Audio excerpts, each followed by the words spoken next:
Hello everyone and welcome back to another Babbling Irons video. Today we're doing something a little bit different. We've used AI, also known as ChatGPT, to predict West Ham's greatest ever Premier League XI. There's some very debatable picks in there, so we're going to go through them and you guys are going to, be part of that process, and you guys can let us know in the comments what you'd agree with and what your best XI in terms of the Premier League for West Ham would be. So without further ado, let's get into it. So let's start from the back to the front. So beginning with the goalie, they went with David James. So interesting pick from them. I mean, a long time since he played for West Ham, and he went on to do some really good things as a goalkeeper. And yeah, it's a surprising pick maybe to some. He was definitely an excellent goalie. And if we take a look at the reason why they picked David James and kind of what he did, they said he's a goalkeeper who played for West Ham between 2001 and 2004, making over 100 appearances, known for his excellent shot stopping ability and commanding presence in the box. They're not too far off the truth there, and I think there's an argument here that most people would probably put David James in their best Premier League XI. So yeah, I think there's a couple of other ones up there. People may be tempted to put Fabianski in recent history. Even a few others. So yeah, let's get on to the next position, which is right back, and they went with none other than Pablo Zabaleta. Absolutely loved Zaba when he was at West Ham. He was only here for a couple seasons, and it's a shame that we got him towards the end of his career. But that first season he had with us was outstanding, and really he kind of kept us afloat in the end, and he kind of kept us going. And yeah, it's rare to see that in a fullback at that age, and he just came in and was one of our best players of that season, and yeah, just age caught up with him in the end.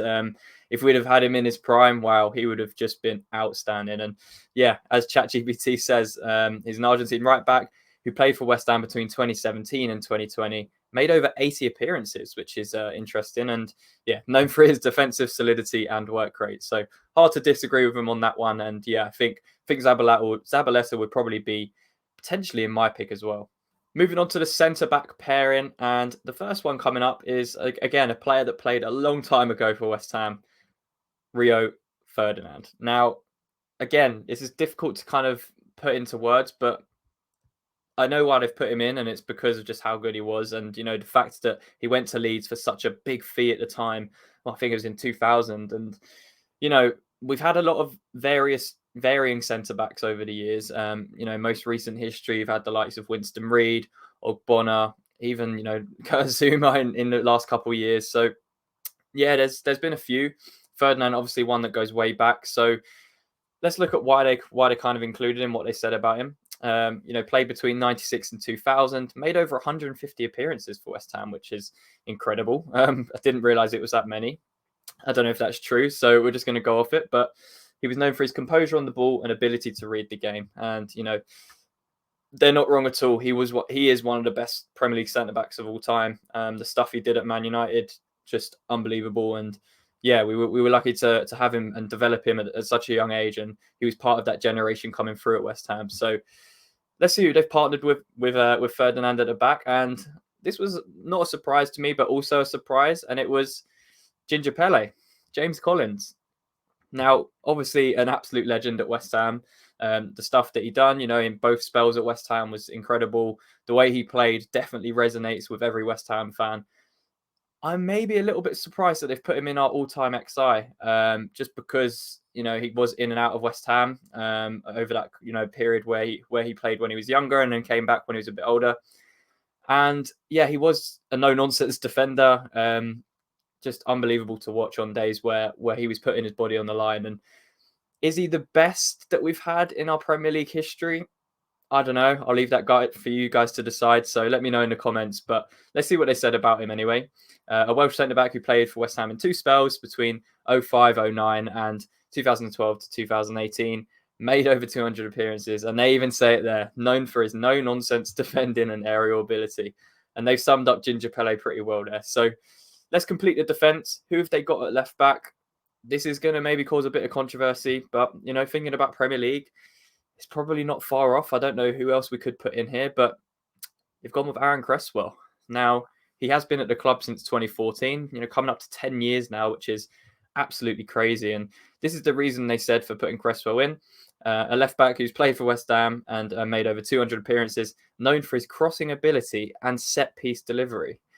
This is true up until the past couple seasons. He's always been really good from set pieces and those deliveries, and it's why he was such a good player when he first came into us. I think he won Hammer of the Year in 2014 when he first came. So he's definitely been an excellent fullback for us. Make no mistake of that. In the last couple of years, I think he's really dipped, and age has caught up with him, and the development of the Premier League and the speed has made it very difficult for him at times. But there's no doubt he's been one of our best defenders in the Premier League era, for sure. So, yeah, another one that could be debated whether he'd be in our all-time XI. So, again, let me know what you guys think. And while you're here, hit subscribe because we're pushing 500 subscribers.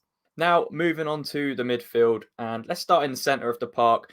They've gone with a 4-4-2 formation, and the first one to go up in there is Michael Carrick, a very young Michael Carrick at West Ham indeed. And I think personally, he is one of the most underappreciated Premier League midfielders of all time. The stuff he did at Man United, especially, was just unbelievable. The way he was just on.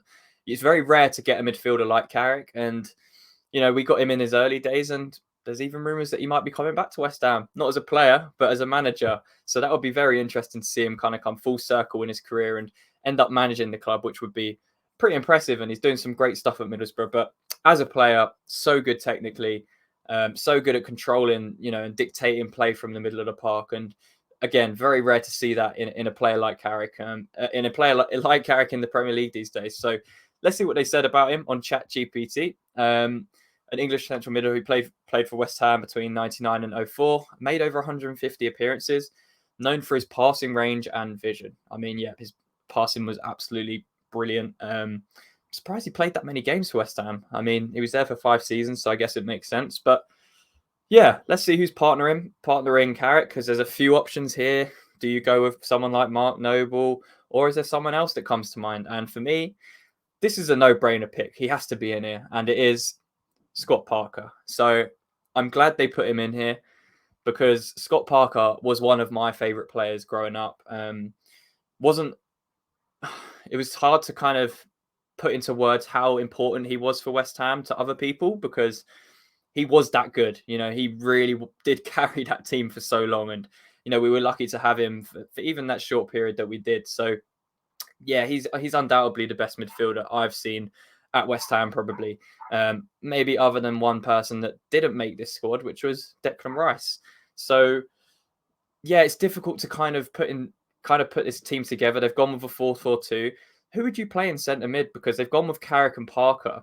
And then I look at people like Mark Noble, Declan Rice, and others, and it's hard to fit them in. But would you fit Declan Rice into this team? Do you agree with the AI?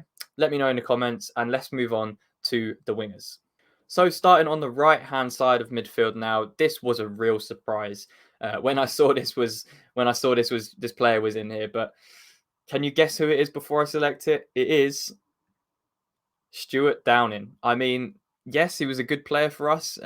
He had a good spell during his time under Allardyce, especially when we played that diamond, and he kind of acted as the number 10. I think it was in 2014-15 season. We had Downing, Sacco, Valencia, and we were in the top 4 at Christmas, and then it just went completely downhill. But Stuart Downing in our best XI, that is a big shout. Big shout from AI. Don't agree with that at all. But let's see what they said here. An English winger who played for West Ham between 2013 and 15, making over 60 appearances, known for his crossing ability and versatility. Yeah, I'd agree with that to an extent, but whether he's best XI Premier League worthy for West Ham, I'm not so sure. And yeah, let me know what you guys think about that one. Before, let's really have a think. I mean, we haven't been blessed with right midfielders from what my memory serves in the Premier League, but surely there's someone better than Downing, right? I mean, Jared Bowen in recent history is better than Downing in that position. So let me know what you guys think. Who would you put in that right midfield position? And let's move over to the left-hand side. My favourite West Ham player of all time, growing up, and also right now, just one of the best players I've ever seen, or I have seen in a West Ham shirt during my lifetime. That man is, of course, Dimitri Payet. I mean, the stuff he did in such a short period of time for us was just unbelievable. I've never seen a player like that play for West Ham. I haven't since, and we've tried to maybe bring in someone that could do what he does. I remember Felipe Anderson coming in that position. It just hasn't been the same. I mean, Benrahma, again, another kind of flair player, but they're just nowhere near Payet. I mean, the stuff he did was just unbelievable. It's a real shame how it ended at West Ham, because he was just absolutely worshipped just like that. I mean, it really became overnight just how good he was. And yeah, I mean, I wish he'd have played for West Ham for a bit longer. Maybe got him a couple seasons before we did, but unbelievable player, and there's no way he was not going in this XI. And let's see what ChatGPT had to say about him. A French attacking midfielder who played for West Ham between 2015 and 17, making over 60 appearances, known for his dribbling skills, creativity, and free kick ability. I mean, those were just three things that Payet could do. And it wasn't even just about that. It was just watching him play. I mean, I've never got a joy like that from watching a West Ham player. Let me know who your favourite Premier League West Ham player of all time is, because for me, it is Payet. And I think he is the best player we've ever had. So, yeah, it's a big statement, but let's move on to the strike partnership and complete this team. So, of course, there was always going to be one person in here that was pretty much guaranteed. So let's start with him first. That man is, of course, Paulo Di Canio. Now, this is, again, is a player that was maybe a bit before my time as I was growing up. I was a much younger age when he was around at West Ham. But just seeing how West Ham fans now speak about him, the stuff that I've seen online about him, and obviously the character he is, absolute West Ham legend. Obviously scored the best goal in Premier League history, not just West Ham, but in Premier League. Come at me if you think that I'm wrong with that, but that scissor kick goal was just unbelievable. And yeah, what a player. Let's see what ChatGPT had to say. Italian forward who played for West Ham between 99 and 03, making over 140 appearances, known for his flair and spectacular goals. I think that's what West Ham fans love so much, is just because they were drawn to him as a person as well as his ability on the pitch. You know, he was such a flair player, but he also had the charisma about him, the character, which made you just fall in love with him as a player. And yeah, I'm kind of gutted I didn't get to see that as a West Ham fan, more, live in the flesh. But yeah, from what I've heard about him, what I've seen online, what a player. And there was no doubt he was not going to go in this team. So yeah, that just leaves one position, and that is to partner him up front. A lot of options here that could have gone in here, and I think this one is probably right for what he did for West Ham. But there are a few other ones, like again Dean Ashton not in here, and a few others more recently. But we haven't been blessed with strikers in the last, say, 15 years. But this player in 2006-07, I'm sure you know who it is. Carlos Tevez, what a player, and what a impact he had on that West Ham team during a time where we were pretty much down, and he produced the greatest escape pretty much single-handedly towards the back end of that season with the goals that he scored. And yeah, I think everyone remembers that goal at Old Trafford on the last day of the season to keep us up and get a really important win on the last day. I think a draw would have been enough to stay up, but yeah, he was just full of just so much excitement. And the transfer itself we won't speak about, when him and Mascherano joined, but wow, what a player. And he's always been loved by West Ham fans, even just being there at such a short time. And as the AI is saying, he only made 26 appearances for us, but he was known for his tireless work rate and goal scoring ability. And that's exactly what he is. He was absolute workhorse for West Ham. He put his heart and soul into keeping us in the Premier League, and he did it. With those goals, he absolutely did it. And yeah, just again, one of my favorite players of all time, Carlos Tevez. And it's a shame, again, he didn't get to stay for longer, but went on to Manchester, both Manchester clubs after that. And I remember going to Old Trafford the next season, and he scored against us, and he kind of went like that to the away fans, and we were kind of clapping as well. So obviously, a lot of respect there, a lot of love there for Tevez, and yeah, that completes the kind of lineup. So let's get an overall look of how it would kind of perform on the pitch. So obviously, to round up, we've got David James in goal, a back four of Zaba, Collins, Ferdinand, and Cresswell. A midfield of Parker and Carrick, with Downing on the right, Payet on the left, and then up front, you've got Carlos Tevez and Di Canio. A really interesting XI, and some really top players in there. Regardless of the time period they were at West Ham for, and kind of the generation they were in. But let me know what you guys think. Do you agree with ChatGPT? They've pulled off a pretty good XI here if we're going off 4-4-2, but there were a few controversial ones. I mean, Stuart Downing, I know a lot of you are going to disagree with. So make sure to go into the comments. Let me know your best XI in the Premier League history for West Ham. And yeah, this was just really interesting to see how AI produced it. But I hope you enjoyed something a little bit different on the Babbling Irons channel. Make sure to leave a like on the video. Subscribe to the channel as we are pushing 500 subscribers. And yeah, until next time, come on you Irons.